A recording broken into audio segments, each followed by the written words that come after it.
नमस्कार. आवाज माझा वृत्तवाहिनीत आपल्या सगळ्यांचं स्वागत. वेळेच्या काही ठळक घडामोडींकडे. जॉगिंग ट्रॅकसाठी अभयारण्यात बेसुमार वृक्षतोड. ठाणे महापालिकेच्या दोन्ही नाट्यगृहात मतदानासाठी जनजागृती. आणि ठाण्यात महायुती आणि महाविकास आघाडीच्या मिरवणुकांमध्ये तणाव. पोलिसांच्या मध्यस्थीनं अनर्थ टळला. जॉगिंग ट्रॅक बनवण्यासाठी संजय गांधी राष्ट्रीय अभयारण्यातील येऊर गावच्या पायथ्याची बेसुमार वृक्षतोड करण्यात येते. विशेष म्हणजे वृक्षतोड केल्यानंतर हे लाकडाचे उंडके चक्क मातीमध्येच गाडले जात असल्याचा प्रकार सामाजिक कार्यकर्त्या तथा पर्यावरण रक्षक नताशा आव्हाड यांनी उघडकीस आणलाय. येऊरच्या पायथ्यालगत समांतर रस्ता तयार करण्यात येत असल्याची माहिती नताशा आव्हाड यांना मिळाली होती. या माहितीची खातरजमा करण्यासाठी नताशा आव्हाड यांनी सदर ठिकाणी भेट दिली. त्या ठिकाणी मोठ्या प्रमाणावर वृक्षतोड केली असल्याचं निदर्शनास आलं. या ठिकाणी काम करत असलेल्या ठेकेदाराला विचारणा केली असता या ठिकाणी जॉगिंग ट्रॅक तयार केला जात असून तो टिकुजीनीवाडीपर्यंत नेण्यात येणार आहे. त्याच अनुषंगानं नागरिकांना बसण्यासाठी सिमेंट कॉन्क्रीटचं बांधकाम केलं जात आहे. या बांधकामासंदर्भात कार्यादेश आपणाकडे नसून खासगी खात्यातून आपणाला पैसे येत असल्याचं सदर ठेकेदारानं पत्रकारांसमोर सांगितलं. तर आव्हाड यांनी वनाधिकारी सोनटक्के यांच्याशी संपर्क साधला असता सदर बांधकाम हे कर्मचाऱ्यांची मचाण बांधण्यासाठी केलं जात असल्याचं त्यांनी सांगितलं. मला माहिती अशी मिळाली आहे की इथे काहीतरी बांधकाम होत आहे. ऍक्च्युली काहीच माहिती आम्हाला पुरवली गेली नाहीये कुठल्याच वेबसाईटवर. काय फॉरेस्टच्या डिपार्टमेंटकडनं का इकडचे जे स्थानिक आमदार आहेत त्यांच्याकडनं काहीच आम्हाला माहिती नाहीये की हे कशामुळे हे काम इथे चालू केलंय. तुम्ही बघू शकता तर पूर्ण इथे फॉरेस्टच्या एरियामध्ये वृक्षतोड चालू आहे आणि सिमेंटीकरणाचं काम चालू आहे. आता तिकडे त्या कॉन्ट्रॅक्टरना विचारलं तर त्यांनाही काही माहिती नाहीये. ते सांगतात की आमच्या खासगी अकाउंटवरनं आम्हाला पैसे येत आहेत. तर म्हणजे एक्झॅक्टली हे कोणाचं काम आहे, हे कोण काम करत आहे ह्याचं काहीही कुठलीही माहिती कुठेही अवेलेबल नाहीये. दुसरं म्हणजे आचारसंहिता चालू असताना हे काम कसं होतंय. तिसरं म्हणजे एवढ्या मोठ्या प्रमाणावर तुम्ही वृक्षतोड करताय त्याची कोणाकडनं तुम्ही परमिशन घेतली. इकडच्या फॉरेस्ट डिपार्टमेंटकडनं परमिशन घेतली आहे का. हे इको सेन्सिटिव्ह झोन आहे तर इको सेन्सिटिव्ह झोनच्या कमिटीकडनं तुम्ही परमिशन घेतली आहे का. परमिशन घेतली असेल तरी त्याच्यात किती वृक्ष तोडली जाणार आहेत, त्या वृक्षांचं काय केलं जाणार आहे ह्याचीही माहिती कुठेही पुरवली गेली नाहीये. लोकसभेच्या निवडणुकीत 20 मे रोजी मतदारांनी मोठ्या प्रमाणावर मतदान करावं याबद्दल ठाणे महानगरपालिका विविध उपक्रमांमधून जागृती करते. याच उपक्रमात ठाणे महापालिकेच्या राम गणेश गडकरी रंगायतन आणि डॉक्टर काशीनाथ घाणेकर नाट्यगृह इथे प्रत्येक प्रयोगाच्या आधी मतदान करण्याबद्दलचा संदेश दिला जातोय. त्यामुळे हजारो नाट्यरसिकांना मतदान करणं हे राष्ट्रीय कर्तव्य असल्याची जाणीव करून दिली जाते. पालिका आयुक्त सौरभ राव यांनी दिलेल्या निर्देशानुसार अधिकाधिक नागरिकांपर्यंत मतदान करण्याचा संदेश पालिकेच्या यंत्रणेमार्फत पोहोचवण्यात येतोय. गडकरी रंगायतांची आसन क्षमता 1000 प्रेक्षकांची. तिथे दररोज किमान 2 नाटकांचे प्रयोग होतात. शनिवारी रविवारी हे प्रमाण 3 प्रयोगांपर्यंत जातं. तर घाणेकर नाट्यगृहाची आसन क्षमता 1100 प्रेक्षकांची. तिथे दररोज किमान 1 प्रयोग होतो तर शनिवार रविवार किमान 2 प्रयोग होतात. घाणेकर नाट्यगृहातील मिनी थिएटरमध्ये प्रयोग होतात. या प्रयोगांना येणाऱ्या हजारो रसिकांच्या माध्यमातून त्यांना आणि त्यांच्यामार्फत त्यांच्या कुटुंबियांपर्यंत मतदान करण्याचा संदेश पोहोचवण्यात येतोय. जिल्हा निवडणूक कार्यालयाकडून आगामी लोकसभा निवडणुकीच्या पार्श्वभूमीवर मतदान प्रक्रियेत मतदारांचा सहभाग वाढवण्यासाठी स्वीप अंतर्गत मतदार जागृतीकरता विविध उपक्रम राबवले जात आहेत. याच पार्श्वभूमीवर ठाणे महापालिकेद्वारेही जाहिराती, बॅनर, सोशल मीडिया, आशा सेविका तसंच पालिकेच्या विविध उपक्रमांतर्गत मतदान जनजागृती करण्यात येते.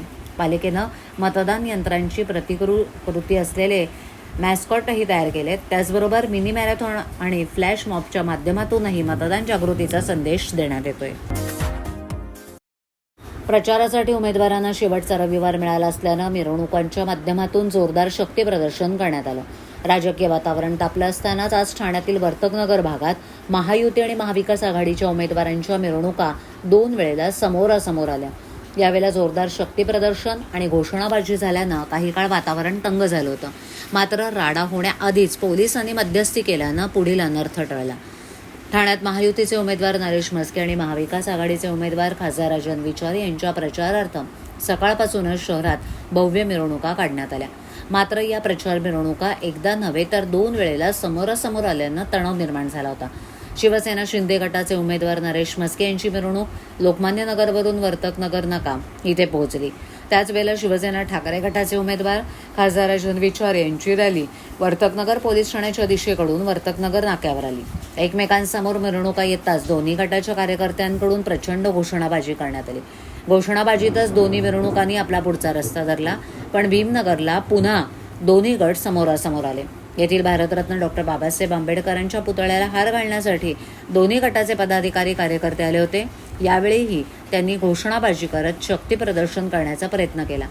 सुदैवानं दोन्ही गटाचे उमेदवार हजर नव्हते, अन्यथा कार्यकर्त्यांच्या उत्साहाचं रूपांतर राड्यात होण्याची शक्यता होती. दरम्यान पोलिसांच्या मध्यस्थीमुळे मिरवणुकीत कोणताही अनुचित प्रकार घडला नसल्याची माहिती पोलिसांनी दिली.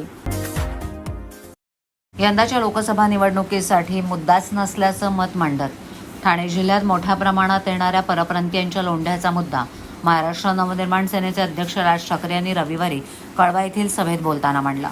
खासदार झाल्यावर हे प्रश्न संसदेत मांडा आणि लोंढे आवरा असा सल्लाही त्यांनी डॉक्टर श्रीकांत शिंदे आणि नरेश म्हस्के यांना दिला आहे.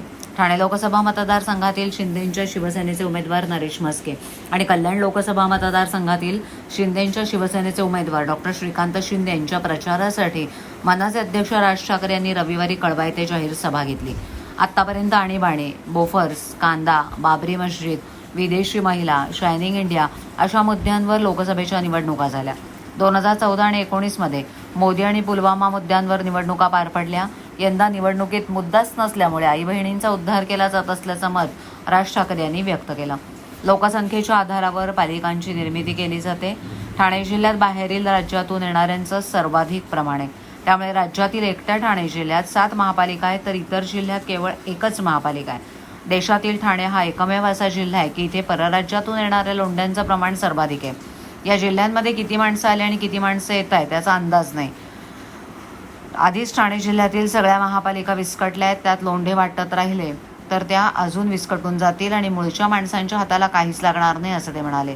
जिल्ह्यामध्ये लोंढा येण्याचं प्रमाण वाढतच राहिलं तर कितीही निधी आणून काम केलं तरी ते पुरेसं पडणार नाही. त्यामुळे खासदार झाल्यावर हे प्रश्न संसदेत मांडा आणि लोंढे आवरा असा सल्ला त्यांनी डॉक्टर श्रीकांत शिंदे आणि नरेश म्हस्के या दोन्ही महायुतीच्या उमेदवारांना दिलाय. अनेक वर्ष महाराष्ट्रात राहणाऱ्या अमराठींना माझा विरोध नाही, पण त्यांना फक्त एकच अट आहे, ती म्हणजे मराठी भाषा बोलता आली पाहिजे असंही ते म्हणाले. राज्यात फोडाफोडीचं राजकारण शरद पवार यांनी सुरू केलं. शिवसेनेनं आमचे 6 नगरसेवक खोके देऊन फोडले तेव्हा काहीच वाटलं नाही, आता टाहो फोडतायत. बाळासाहेब ठाकरे यांच्यावर खालच्या भाषेत टीका करणाऱ्या सुषमा अंधारे यांना पक्षात घेऊन पद दिलं तेव्हा कुठे गेले तुमचं वडील प्रेम, अशी टीका त्यांनी उद्धव ठाकरे यांच्यावर केली. मुंबईत आत्तापर्यंत अतिरेक्यांना अटक करण्यात आलेल्या कारवाईचा पाढा त्यांनी वाचला. देशविघातक शक्ती दूर करण्यासाठी विकासाबरोबरच सुरक्षा महत्त्वाची असल्याचं ते म्हणाले. आनंद दिघे यांच्यासोबत माझी चांगली मैत्री होती. मी ठाण्यात आल्यावर त्यांच्यासोबत शहरात फिरायचो. हे टुमदार शहर होतं. त्यावेळेला ठाणे शहराला तलावांचं शहर म्हटलं जात होतं. हे तलाव बुजले आणि आता टँकरनं पाणी पुरवठा होतोय असंही ते म्हणाले. आनंदाश्रमाला भेट देऊन कळवा येथील 90 फूट रस्त्यावर मनसे प्रमुख राज ठाकरे यांची जाहीर सभा पार पडली. या सभेपूर्वी त्यांनी टेंबिनाका येथील आनंदाश्रमात भेट देऊन तिथे शिवसेनेचे दिवंगत ठाणे जिल्हा प्रमुख आनंद दिघे यांच्या प्रतिमेला पुष्पहार अर्पण केला. शिवसेना सोडल्यानंतर त्यांनी पहिल्यांदाच आनंद आश्रमाला भेट दिली. इथे त्यांचे शिंदेंच्या सेनेकडून स्वागत करण्यात आलं. मत देता यावं यासाठी ठाणेकरांना भर पगारी रजा मिळणार आहे. जिल्ह्यातील सरकारी तसंच खासगी आस्थापनांना हा आदेश लागू करण्यात आलाय. जिल्हा निवडणूक अधिकारी अशोक शिंगारे यांनी याबाबत माहिती दिली आहे.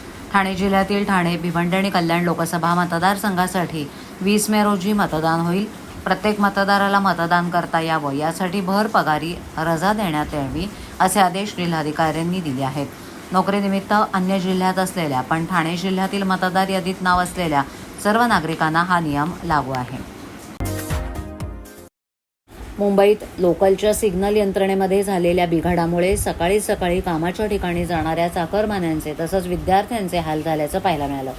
ठाण्याजवळ सिग्नल यंत्रणेत बिघाड झाल्याची माहिती मध्य रेल्वेनं ट्विटरवर दिली.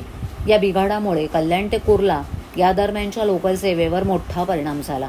कल्याणहून कुर्ल्याच्या दिशेनं जाणाऱ्या लोकल गाड्या तब्बल 20 मिनिटं उशिरानं धावत होत्या. काही स्थानकांवर रेल्वे खोळंबल्या. हा बिघाड लवकरात लवकर दुरुस्त करण्यासाठी प्रयत्न करण्यात येत असल्याचं मध्य रेल्वेकडून सांगण्यात आलं होतं. त्यानुसार सकाळी 10:15 वाजता बिघाड दुरुस्त झाल्याची माहिती देण्यात आली.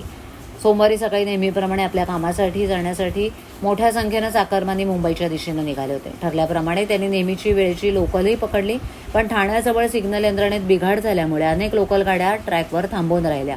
या भागात अडकलेल्या लोकलमुळे त्यामागे आणखीन पुढे असणाऱ्या लोकलही खोळंबल्या. परिणामी मुंबईकरांना मोठा मनस्ताप सहन करावा लागला. आवाज माझावरील एखादी बातमी पाहिजे होऊन गेली असल्यास यूट्यूबवर इथे तुम्ही पाहू शकता. तर मग नक्की सबस्क्राईब करा आवाज माझा. आजच्या ठळक घडामोडी शेवटी पुन्हा एकदा. जॉगिंग ट्रॅकसाठी अभयारण्यात बेसुमार वृक्षतोड. ठाणे महापालिकेच्या दोन्ही नाट्यगृहात मतदानासाठी जनजागृती. आणि ठाण्यात महायुती आणि महाविकास आघाडीच्या मिरवणुकांमध्ये तणाव. पोलिसांच्या मध्यस्थीनं अनर्थ टळला. आपल्या विभागातील काही सूचना अथवा समस्या असल्यास आमच्यापर्यंत जरूर पोहोचवा. आम्ही तुमचा आवाज नागरिकांपर्यंत नक्की पोहोचवू. आम्हाला संपर्क करण्यासाठी आमचा पत्ता आवाज माझा 103 साईल 1 आदर्शनगर कोलबाड रोड ठाणे पश्चिम. आमचा दूरध्वनी क्रमांक 7666213141. आमचा ईमेल ID awazmaza.tvnews@gmail.com. तर पुन्हा भेटू याच वेळी याच ठिकाणी काही नवीन घडामोडींसह आवाज माझा वृत्तवाहिनी. तोपर्यंत नमस्कार.